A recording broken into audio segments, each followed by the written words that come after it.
The Black Cat. Retold by David Worry. You are not going to believe this story. But it is a true story, as true as I sit here writing it, as true as I will die in the morning. Yes, this story ends with my end, with my death tomorrow. I have always been a kind and loving person. Everyone will tell you this. They will also tell you that I have always loved animals more than anything. When I was a little boy, my family always had many different animals round the house. As I grew up, I spent most of my time with them, giving them their food and cleaning them. I married when I was very young, and I was happy to find that my wife loved all of our animal friends as much as I did. She bought us the most beautiful animals. We had all sorts of birds, goldfish, a fine dog, and a cat. The cat was a very large and beautiful animal. He was black all over, and very intelligent. He was so intelligent that my wife often laughed about what some people believe. Some people believe that all black cats are evil, enemies in a cat's body. Pluto, this was the cat's name, was my favorite. It was always I who gave him his food, and he followed me everywhere. I often had to stop him from following me through the streets. 4 years, he and I lived happily together, the best of friends. But during those years I was slowly changing. It was that evil enemy of man called drink who was changing me. I was not the kind, loving person people knew before. I grew more and more selfish. I was often suddenly angry about unimportant things. I began to use bad language, most of all with my wife. I even hit her sometimes. And by that time, of course, I was often doing horrible things to our animals. I hit all of them, but never Pluto. But my illness was getting worse. Oh yes, drink is an illness. Soon I began to hurt my dear Pluto too. I remember that night very well. I came home late, full of drink again. I could not understand why Pluto was not pleased to see me. The cat was staying away from me. My Pluto did not want to come near me. I caught him and picked him up, holding him strongly. He was afraid of me and bit my hand. Suddenly, I was not myself anymore. Someone else was in my body, someone evil and mad with drink. I took my knife from my pocket, held the poor animal by his neck and cut out one of his eyes. The next morning, my mind was full of pain and horror when I woke up. I was deeply sorry. I could not understand how I could do such an evil thing. But drink soon helped me to forget. Slowly the cat got better. Soon he felt no more pain.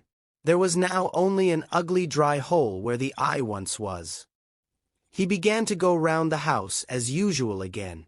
He never came near me now, of course, and he ran away when I went too close. I knew he didn't love me anymore. At first I was sad. Then, slowly, I started to feel angry, and I did another terrible thing. I had to do it. I could not stop myself. I did it with a terrible sadness in my heart, because I knew it was evil. And that was why I did it. Yes, I did it because I knew it was evil. What did I do? I caught the cat and hung him by his neck from a tree until he was dead.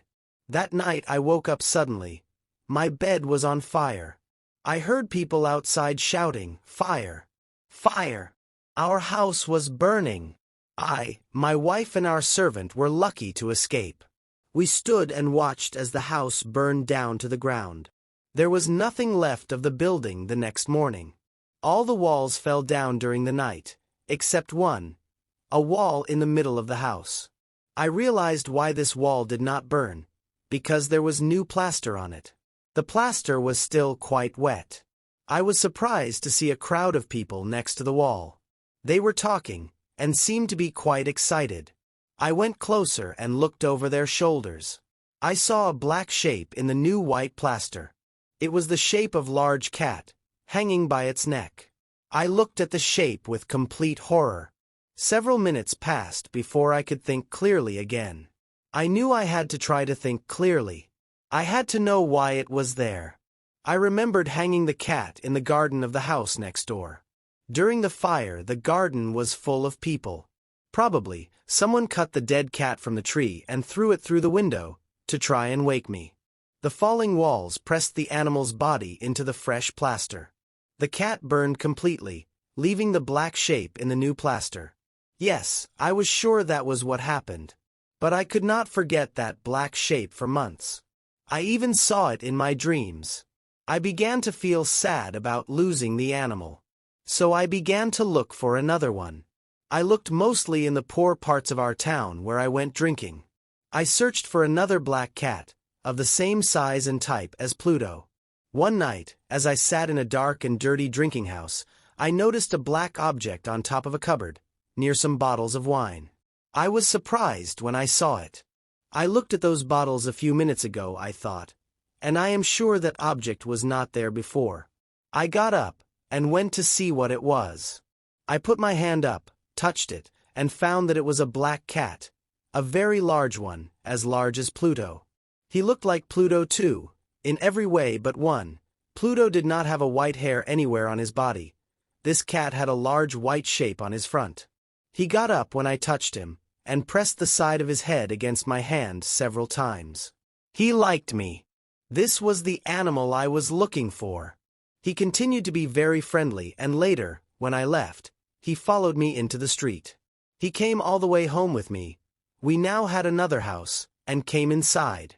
He immediately jumped up on to the most comfortable chair and went to sleep. He stayed with us, of course. He loved both of us, and very soon he became my wife's favorite animal. But, as the weeks passed, I began to dislike the animal more and more. I do not know why, but I hated the way he loved me. Soon, I began to hate him, but I was never unkind to him. Yes, I was very careful about that. I kept away from him because I remembered what I did to my poor Pluto. I also hated the animal because he only had one eye. I noticed this the morning after he came home with me.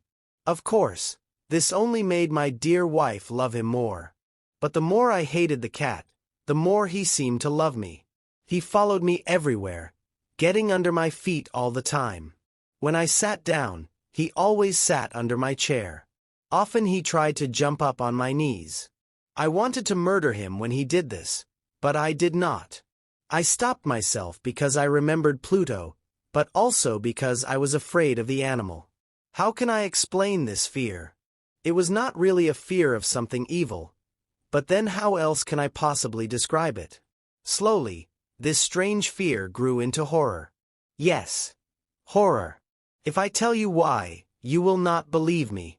You will think I am mad. Several times, my wife took the cat and showed me the white shape on his chest. She said the shape was slowly changing. For a long time I did not believe her, but slowly, after many weeks, I began to see that she was right. The shape was changing. Its sides were becoming straighter and straighter. It was beginning to look more and more like an object. After a few more weeks, I saw what the shape was. It was impossible not to see. There, on his front, was the shape of an object I am almost too afraid to name. There, on the cat's front, was the shape of that terrible machine of pain and death. The gallows. It was that terrible machine of pain and death. Yes, the gallows. I no longer knew the meaning of happiness, or rest. During the day, the animal never left me. At night he woke me up nearly every hour. I remember waking from terrible dreams and feeling him sitting next to my face, his heavy body pressing down on my heart. I was now a very different man. There was not the smallest piece of good left in me. I now had only evil thoughts, the darkest and the most evil thoughts. I hated everyone and everything, my dear wife too. One day she came down into the cellar with me to cut some wood. We were now too poor to have a servant. Of course, the cat followed me down the stairs and nearly made me fall. This made me so angry that I took the axe and tried to cut the animal in two. But as I brought the axe down, my wife stopped my arm with her hand. This made me even more angry, and I pulled her hand away from my wrist, lifted the tool again, brought it down hard and buried it in the top of her head. I had to hide the body. I knew I could not take it out of the house. The neighbors noticed everything. I thought of cutting it into pieces and burning it. I thought of burying it in the floor of the cellar. I thought of throwing it into the river at the end of the garden. I thought of putting it into a wooden box and taking it out of the house that way. In the end, I decided to hide the body in one of the walls of the cellar. It was quite an old building, near the river, so the walls of the cellar were quite wet and the plaster was soft. There was new plaster on one of the walls, and I knew that underneath it the wall was not very strong. I also knew that this wall was very thick. I could hide the body in the middle of it. It was not difficult. I took off some plaster, took out a few stones and made a hole in the earth that filled the middle of the wall. I put my wife there, put back the stones, made some new plaster and put it on the wall. Then I cleaned the floor, and looked carefully round. Everything looked just as it did before. Nobody would ever know. Next, I went upstairs to kill the cat. The animal was bringing me bad luck. I had to kill it. I searched everywhere, but I could not find him. I was sure it was because of my wife's murder. He was too clever to come near me now. I waited all evening, but I did not see the evil animal.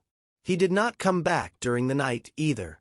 And so, for the first time in a long time, I slept well. When I woke up the next morning, I was surprised to see that the cat still was not there. 3 days passed, and there was still no cat. I cannot tell you how happy I began to feel. I felt so much better without the cat.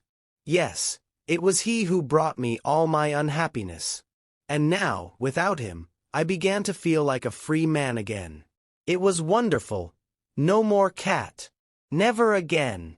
Several people came and asked about my wife, but I answered their questions easily. Then, on the 4th day, the police came. I was not worried when they searched the house. They asked me to come with them as they searched. They looked everywhere, several times. Then they went down into the cellar. I went down with them, of course. I was not a bit afraid. I walked calmly up and down, watching them search. They found nothing, of course, and soon they were ready to go. I was so happy that I could not stop talking as they went up the stairs. I did not really know what I was saying. "Good day to you all, dear sirs," I said. "Yes, this is a well-built old house, isn't it?" "Yes, a very well-built old house." "These walls. Are you going, gentlemen? These walls are strong, aren't they?" I knocked hard on the part of the wall where my wife was. A voice came from inside the wall, in answer to my knock. It was a cry, like a child's. Quickly, it grew into a long scream of pain and horror. I saw the policemen standing on the stairs with their mouths open. Suddenly, they all ran down in a great hurry and began breaking down the wall. It fell quickly, and there was my wife, standing inside. There she was, with dried blood all over her head, looking at them. And there was the cat, standing on her head, his red mouth wide open in a scream, and his one gold eye shining like fire. The clever animal! My wife was dead because of him, and now his evil voice was sending me to the gallows. The end.